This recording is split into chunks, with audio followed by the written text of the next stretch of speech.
Hello, my name is William. Today I will be acting as though no one's listening. And I'll just be going through the book of John. Just on my own. So in the book of John, it's written by John. Most people think that. I'm not really going to stress too much. I'm just going to get comfy and I'm going to read it and kind of think out loud. So starting in John chapter 1, verse 1, if you are listening, you might want to get a Bible, but I'm just going to act like nobody's here. In the beginning was the Word, and the Word was with God, and the Word was God. So how can God be with himself? What is this word? What does that tell us? So if it says the Word was God, then why is there this word here? Like, why not just say God? In the beginning was the Word, and the Word was with God. The Word was God. He, okay, so that's a clue. He was in the beginning with God. All things were made through him. Without him was not anything made that was made. So there's this entity being described. He is God, but it's not that simple. All things were made through him. So this word, I bring things into being when I speak. Though they may not be physical, like cars or money, some people can speak and make money, like comedians and anchors and things. The Word of God is God. When I say the Word of God, I'm talking about the Bible, but that's not true because the Bible is a book. God is God. The Bible is describing God. So this word is the literal Word of God, like God actually speaking. I don't know. This is a big Trinitarian thing because you can't say God is God and be done right there. While that is true, you can't just stop there. Because what are you going to do with this right here? He, so also identifying as male, was in the beginning. So there's this tying in to the creation account, like putting him on equal ground, equal footing with God. Because no one was there apart from God when he first started making everything. All things were made through him. So there's this instrument aspect. Without him was not anything made that was made. So everything comes from him. In him was life, and the life was the light of men. So in the Word, there is life, and this life is the light of men. So it's the light for men rather than like the light men have. It was him. He is the light of men. It's not this humanized version where the light of men is what this being is. No, he is the light of men. The light shines in the darkness, and the darkness has not overcome it.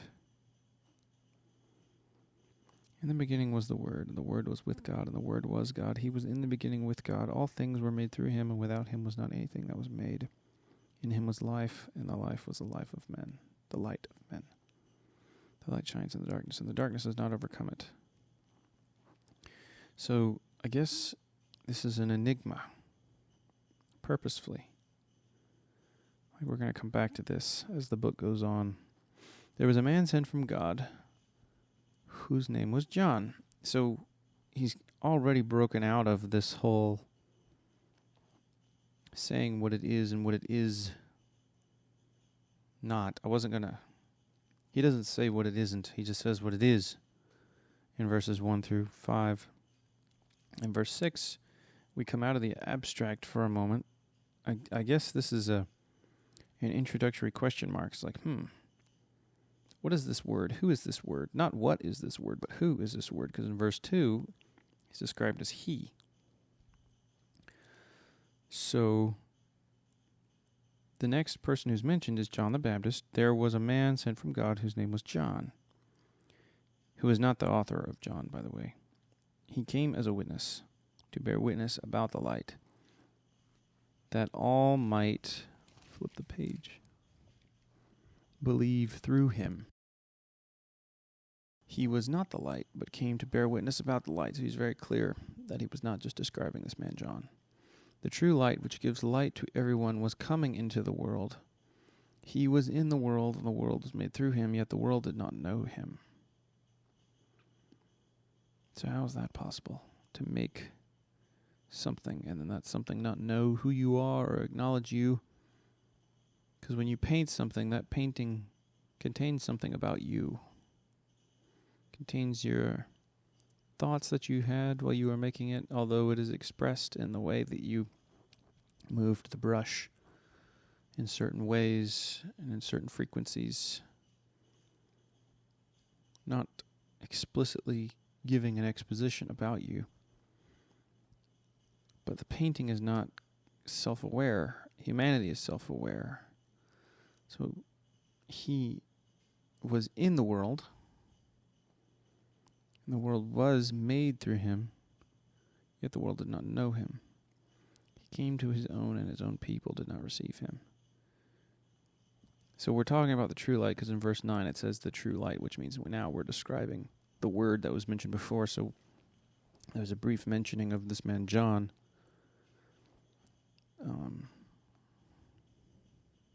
We'll probably come back to him. He came to his own, and his own people did not receive him. But to all who did receive him, who believed in his name, he gave the right to become children of God. So when it says believed in his name, that makes me think Jesus, the Son of God. And the Son of God concept, it's like he is God, as we just read in verse 1 and 2. So to be the Son of God is and isn't to be God, because, well, spoilers, but Christians are children of God. Jesus is the firstborn son. We are not made into gods. We do not become God. We do not take his place, but we come and reign with him. We live with him in his house with his name. There's this believing in his name. So, knowing only what we know from what we've read so far in the book of John, the next question begs, okay, what is the name? In verse 12, but to all who did receive him, who believed in his name, he gave the right to become children of God. Verse 13, who was born not of blood, nor of the will of the flesh, nor of the will of man, but of God. Born not of blood. I don't really know what that means. Let's take a look here. 13, it's footnote X. 1 Peter 1:23.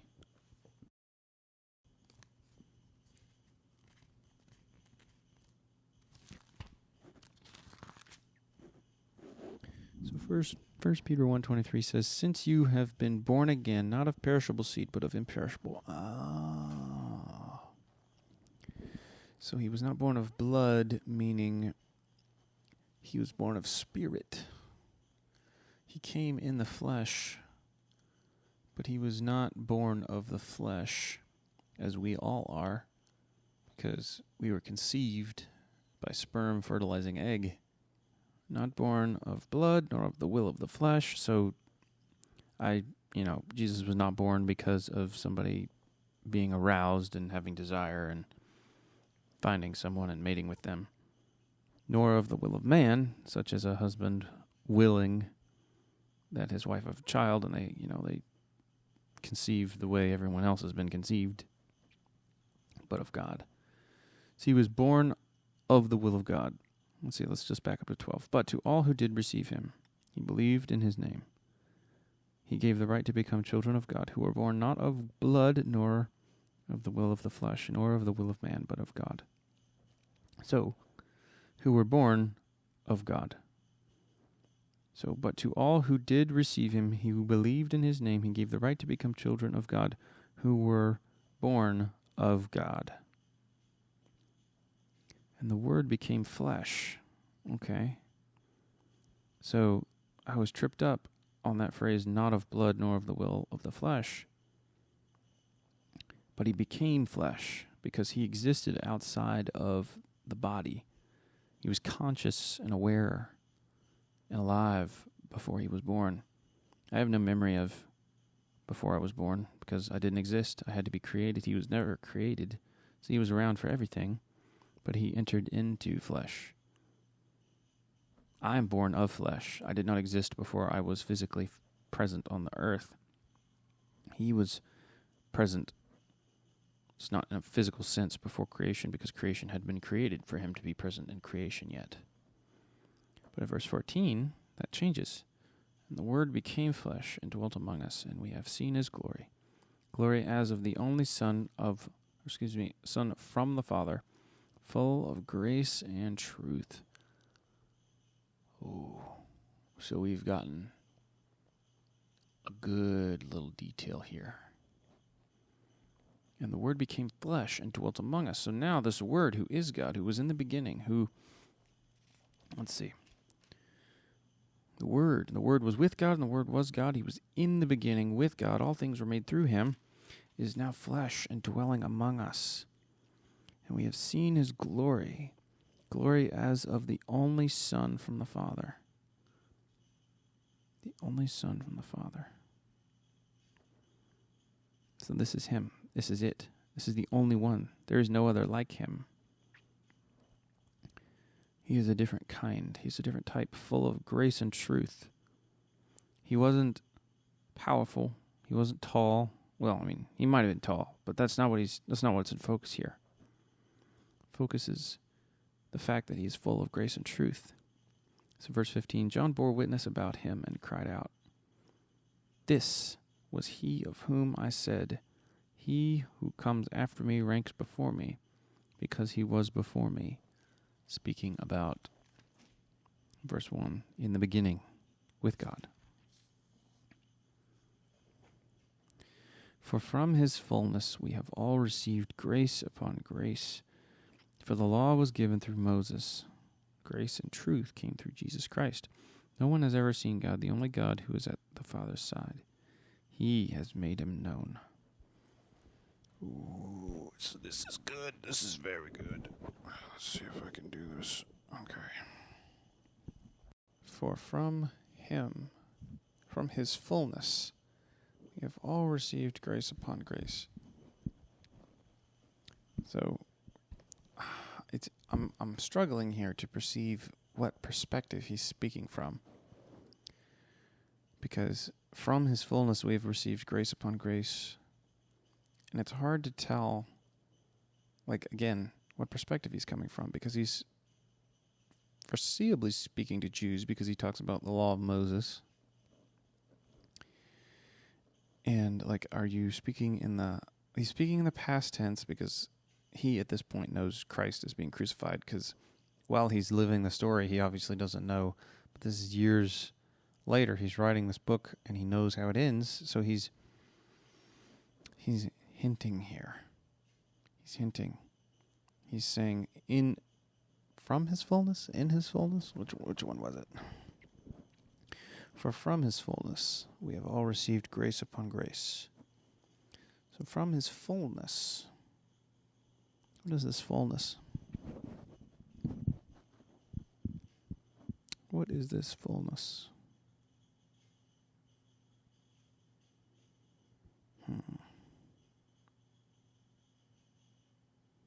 Let's keep reading. Maybe we'll see. Ooh. That's very good. So that that's another question. That's a question that I am as the reader have asked. And John will continue to answer that. He will answer that as the book goes on. So similarly, in the first couple of verses, in the beginning was the Word, and the Word was with God, and the Word was God. He was in the beginning with God. All things were made through him. Without him was not anything that was made. Who is this Word? And now we know that he's the light of men. We know that he has become flesh and dwelt among us. And we know his name now in verse 17, Jesus Christ. And he's like, no one has ever seen God, the only God who is at the Father's side. He has made him known. It's interesting. There's a lot of questions here. So the fullness, from his fullness we have received grace upon grace. So this fullness, the author knows the fullness that he is referring to, but the reader does not yet.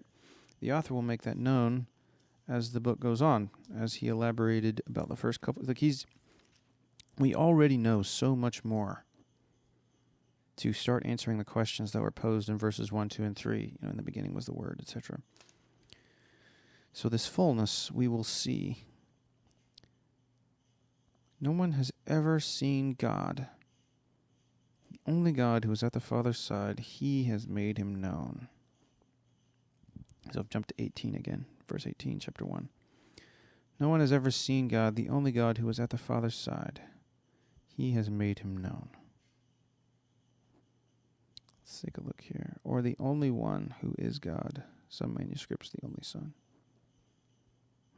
Let's see what the footnote says here. Who is at the Father's side. This term denotes the mutual intimacy, love, and knowledge existing in the Godhead. See John 13:23 and Luke 16:22 through 23. Made him known. Theologians derive the term exegesis, or to interpret, from the Greek word underlining this phrase. John meant that all that Jesus is and does interprets and explains who God is and what he does. So that's part of the fullness, maybe. I don't know. We have to move on. We'll keep going. That's something we'll have to see. No one has ever seen God, the only God who is at the Father's side. He has made him known. So this fullness of Jesus Christ, because he is God, we will get to see who God is. Like this one who created all, who is before everything and mysterious. He has come, dwells in the flesh. We may observe him and know him, so that we may know God. That's tasty. All right, going on verse 19. And this is the testimony of John the Baptist. When the Jews sent priests and Levites from Jerusalem to ask him, who are you? So we've moved. We have moved from sort of poetic, literary, almost abstract concepts to narrative. We have shifted our focus. So we've set the stage with the first 18 verses. Yeah, the first 18 verses is sort of set the stage. Who is this Word? What does he do? What is he like? What is he? Namely, flesh in this instance. Like he's a human. He's become a man. We still have implicit questions like, why is he here? What is he going to do? What's going to happen? This is epic. There's some cool stuff going on. What happens next? And so we're in the narrative. We are going to answer all those questions, but we're going to raise many, many more as we go along. And this is the testimony of John. When the Jews sent priests and Levites from Jerusalem to ask him, who are you? John confessed and did not deny, but confessed, I am not the Christ. And they asked him, what then? Are you Elijah? He said, I am not. Are you the prophet? And he answered, no. So they said to him, who are you? We need to give an answer to those who sent us. What do you have to say about yourself? He said, I am the voice of one crying out in the wilderness, make straight the way of the Lord, as the prophet Isaiah said.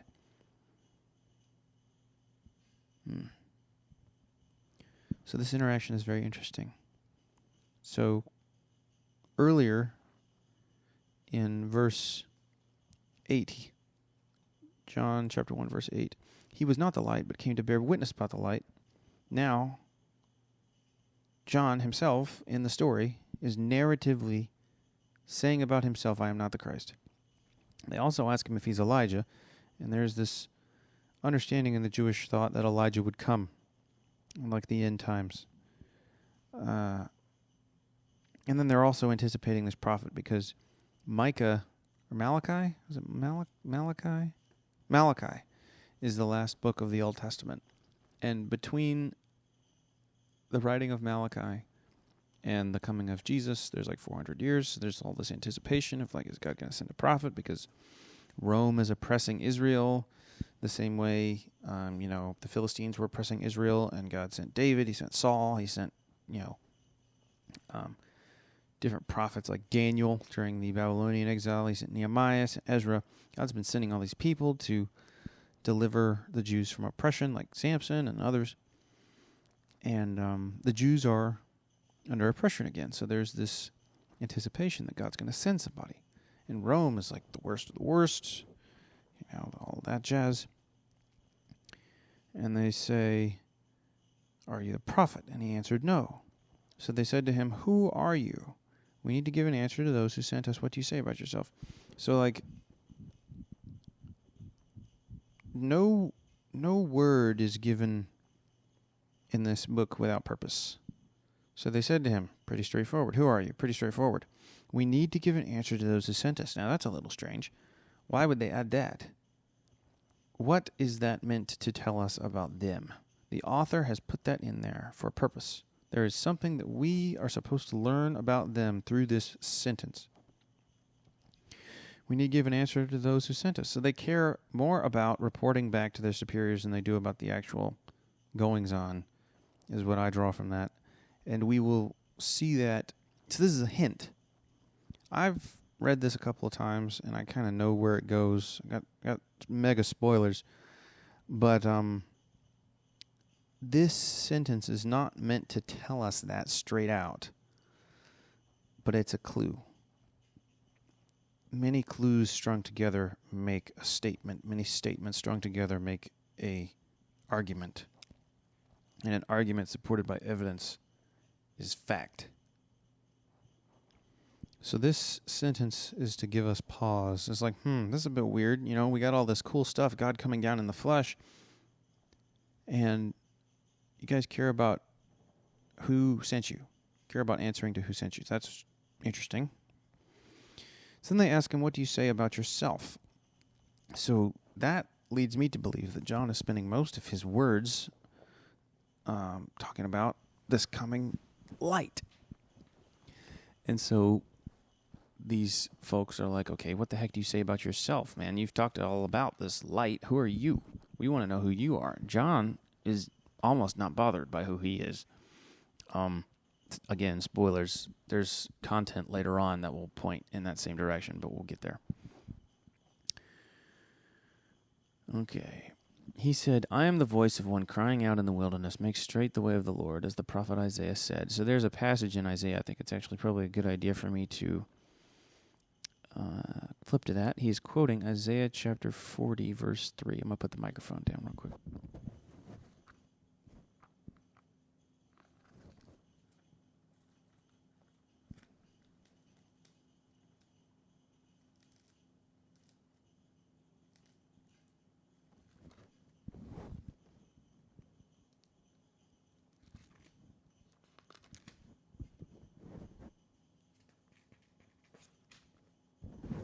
Okay. So I'm going to start just reading Isaiah chapter 40. And I promise I'll try not to go too deep into this because I could just eat this up. Comfort, comfort my people, says your God. Speak tenderly to Jerusalem and cry to her that her warfare has ended. Her warfare is ended, that her iniquity is pardoned, that she has received from the Lord's hand double for all her sins. A voice cries in the wilderness. A voice cries, in the wilderness prepare the way of the Lord, make straight in the desert a highway for our God. Every valley shall be lifted up, every mountain and hill shall be made low, and any uneven ground shall become level, and rough places a plain. And the glory of the Lord shall be revealed, and all flesh shall see it together, for the mouth of the Lord has spoken. So this comfort, comfort my people, says your God. Speak tenderly to Jerusalem and cry to her that her warfare is ended. So Isaiah is prophesying around a time of the Babylonian exile, which is just like classic medieval siege work. Like they're starving the people. They've been under siege for a long time, and there's just massive armies everywhere, and there's carnage all over the place. There's just desolation, destruction, fear, hopelessness, dismay, bad stuff. And Isaiah is saying, comfort, comfort. Speak tenderly to her. Tell her it's over. Her iniquity is pardoned. So in verse 2 it says, speak tenderly to Jerusalem and cry to her a couple of things. Firstly, that her warfare is ended. Secondly, that her iniquity is pardoned. And thirdly, that she has received from the Lord's hand double for all her sins.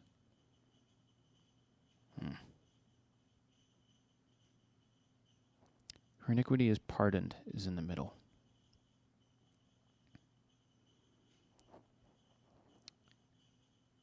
How? It seems to be a contradiction. It's pardoned, but it's also been paid for. Like she has received double for all her sins. But her warfare has ended. So if you go backwards, like you look in the middle for the emphasis, you look at the end and you're like, that doesn't make any sense. You go back to the first to make sense of it. Her iniquity is pardoned. She's received double for all her sins. Her warfare is ended, not has ended, is ended. And the reason is there is because at the very end of verse 5 it says, for the mouth of the Lord has spoken. So God has ended it. So it is ended.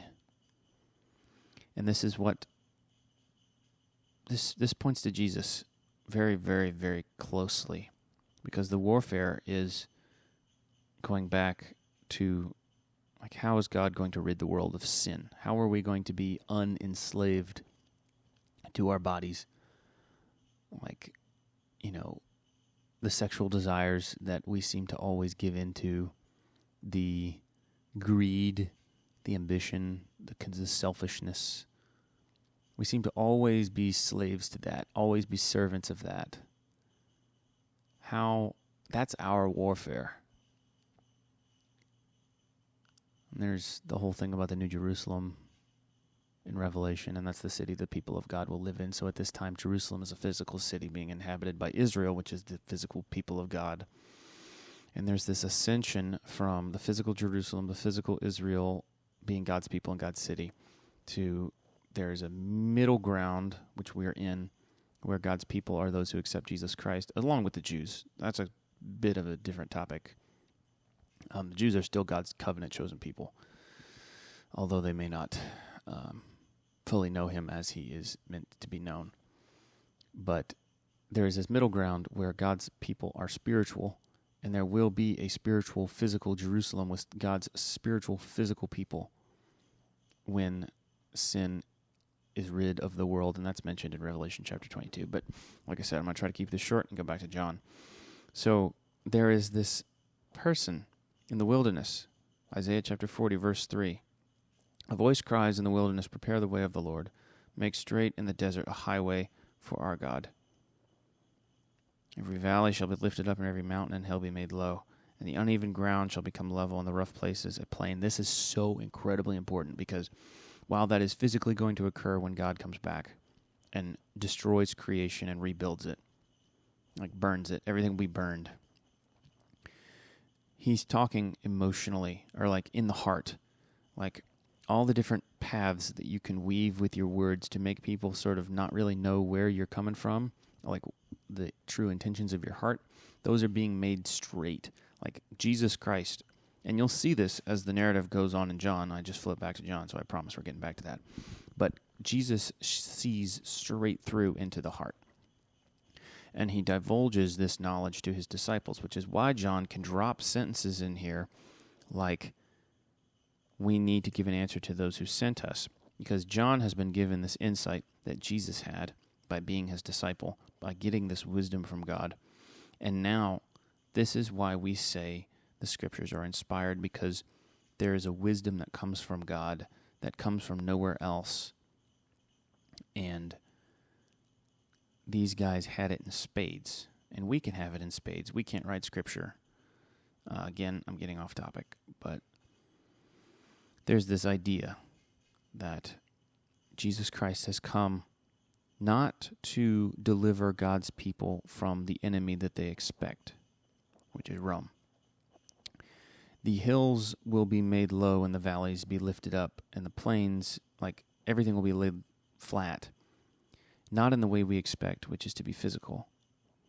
Eventually, yes, but not currently, not here now, in this part of the Bible, in John. And also currently, like in the present state of the world we live in. But in the heart, God will show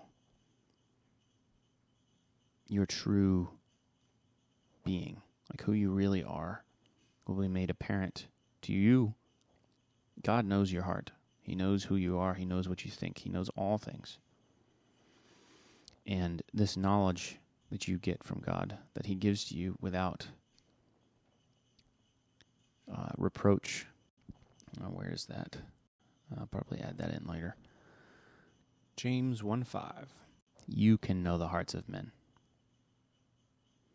Now, you won't know the hearts of all men, and you won't know the hearts of, like the hearts that you do know, you won't know them in completion, because only God knows everything. But He will show you things that you would not have otherwise known if you had not asked Him. So, I think I've finally landed that plane. What do you say about yourself? He said. I am the voice of one crying out in the wilderness, make straight the way of the Lord, as the prophet Isaiah said. Now they had been sent from the Pharisees. They asked him, then why are you baptizing if you are neither the Christ nor Elijah nor the prophet? So that's interesting. They had been sent from the Pharisees. So we are subtly told, because it's in parentheses in my Bible, we are told who it is that they want to give an answer to. So what party are they ascribing to, like, what party are they part of, I guess? They asked him, then why are you baptizing if you are neither the Christ nor Elijah the prophet? John answered them, I baptize with water, but among you stands one you do not know, even he who comes after me, the strap of whose sandal I am not worthy to untie. These things took place in Bethany across the Jordan where John was baptizing. So his answer seems less direct to me. Like, why are you baptizing? Why are you baptizing if you are not Elijah or the prophet or the Christ? And he says, I baptize with water, but among you stands one you do not know. So this is already calling back to John chapter 1, verse 11. 10 and 11. He was in the world, and the world was made through him, yet the world did not know him. He came to his own, and his own people did not receive him. So, sins when you do not know, even he who comes after me. The strap of whose sandal I am not worthy to untie. So, to come after him is to be like lesser almost. Like if I'm the first one, like the Matrix movie, it was the first to do a lot of things, and it's cliche to do them now. Like the sunglasses, the black leather coats and stuff. Like it looks good in the Matrix, but if you do it in any other movie or in real life, it's like cringe. It's cliche. But John here is saying, this guy is going to come after me, and he's going to do it way better, and he's going to be the actual fulfillment. I'm just a hype man, more or less. The strap of whose sandal I am not worthy to untie. So John has accumulated some fame because the Pharisees are rather powerful people in Jerusalem, and they've sent scouts to come say, hey, what's up? And John's like, yo, I'm not the main event. I'm just a precursor. These things took place in Bethany across the Jordan where John was baptizing. I'm going to try to finish John chapter 1 and then call it quits. Let's see, we still have quite a ways to go. I'm going to take a break.